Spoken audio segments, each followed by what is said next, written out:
Hello guys! Ngayon tuturuan ko kayo kung paano mag-download ng Temu app.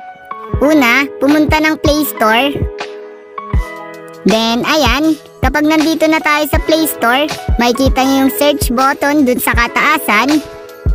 Yung may nakasulat na search apps. Ayan, then pindutin nyo lang yon. Then kapag nandito na kayo, i-search nyo lang Temu. Ayan. Sulat nyo lang yung Temu. Ayan, i-search nyo lang yung Temu. Ayan, then kapag na-type nyo na, then search.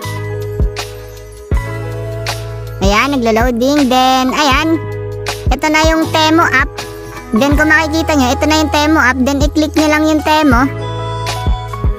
Then, ayan, kapag napindot nyo na, makikita nyo yung install. Then pindutin nyo yung install.